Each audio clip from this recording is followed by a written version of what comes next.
everybody, so today I'm going to be doing a book review vlog. This is a new concept that I'm playing around with and hopefully will work out.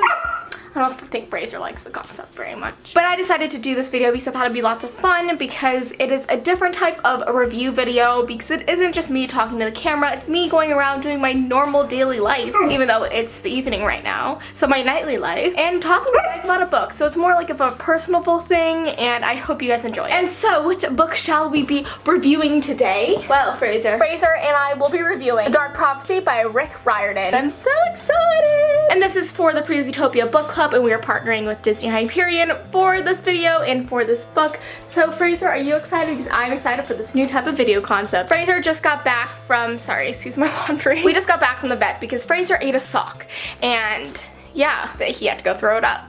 And I did not feel like doing, no, Fraser, out of there, eat your bone. Sir. But yes, he ate a sock and so we had to go to the vet because I did not feel like making him throw up myself because I'm not a veterinarian. I'm not certified in making dogs throw up. They are. Fraser, so naughty.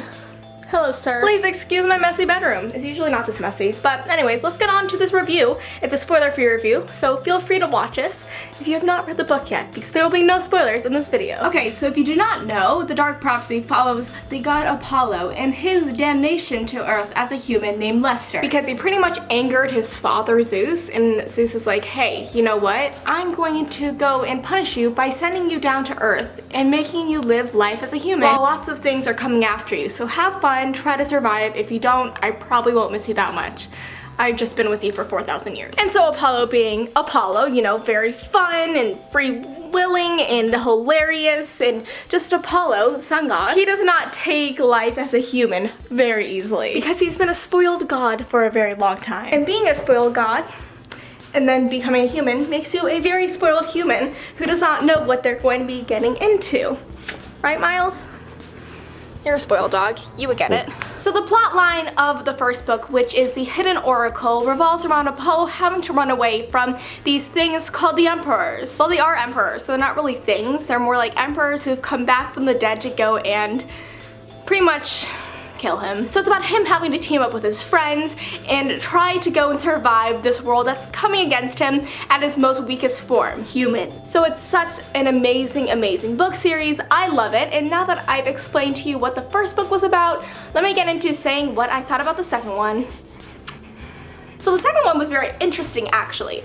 I really enjoyed it because it was the fun, frilly-nilly Apollo that we well know from the Camp Half-Blood series and all the other series of Riordans that he shows up in. And of course, the first book in this series, The Hidden Oracle. But in this one, we know Apollo a little bit more. We know his humor, we know his strengths and weaknesses, and we also know his companions like Leo and Calypso and Megan a little bit more as well. I hope her name's Megan.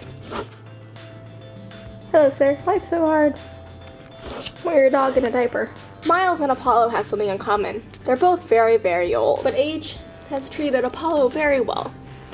Meanwhile, Miles is in a diaper at age 14. I love you. So I really enjoyed this book because, first of all, we know Apollo a little bit more, we know about the storyline a little bit more, and we get introduced to new characters. And that's one of my favorite things about it. We get to meet Leo's grandmother, and I think that she is such a kick-butt lady. And we also get to meet a whole other ensemble of characters that I'm not going to spoil quite yet who they are because I do not want to spoil you guys if you have not read this book yet. And Leo's also a phenomenal character, and I also love how Calypso got involved in this as well because it's like, she's a Titan, what is she doing here? But she's here and she's ready to fight. Kind of. Not really. Kind of fails at that. I just think that it's really awesome how Riordan weaves a story that we've come to know, but still are very unfamiliar with. Like, we know the stories that he weaved before about, you know, the gods of Olympus, half-bloods, their enemies, and them having to get out of their enemy's path and defeat their enemy before they get killed. We're very used to that storyline in Riordan's books, but he somehow manages to make it all fresh every single time that we go into a new one. Like, he kind of has this outline of an already preset storyline that he follows quite often, but it's always very interesting the way that he kind of twists it to become different than the ones that he's written before, because he has different characters. They're all funny in their own ways, and they also have their demons, and they also have their enemies, and they also have different parents. Kind of. Not really. They all are pretty much related. pretty great. But I think that all in all, this book was just as phenomenal as The Hidden Oracle was, if not more. I thought it was really funny, especially at the beginning of the novel, how we kept on making fun of the Midwest. Being like, it's just flat expanse of nothingness. And I'm like, that's so true though. It's so true. I'm in the Midwest right now. I can vouch for that. It's all flat. No mountains. At all. Okay, now we're in my dining room at my dad's place. Very nice. This is the single bookshelf that we have in our apartment. Hey Marissa, what do you think about the god Apollo? Nothing?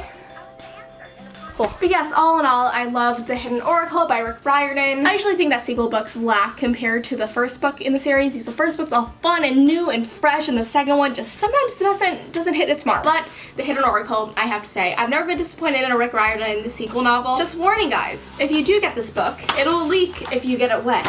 And I mean that by, it's a red book, and if you get it wet, the red will leak onto your book and everything else that it touches. So all in all, I give this book, like I give all of Rick Riordan's books, a 5 out of 5 stars. He's such a phenomenal writer, such a creative writer, and I love the way he weaves mythology into the modern day world. Something that I found out when I went to the museum the other day was that he has implanted so much knowledge into my brain without me knowing it. So whenever I went to an exhibit that was based on mythology, of Greek mythology in particular, I would know a lot of the information before I would even look at the plaque where it explains it, because I would just know that figurine because he explains it in his book so precisely and so well that I just looked at it and I was like, oh hey, Rick taught me that. So yes, I love The Dark Prophecy. It was definitely a hit on the mark, and I cannot wait to hear what your guys' thoughts on it were down below. And if you enjoyed this style of video, this kind of like review vlog, let me know down below if you want to see more of them, because they're so much fun to do, they're creative, they're new, and they're neat, and I hope you enjoyed this one. So that's all for today's video. I hope you enjoyed it, and I'll see you next time. Bye!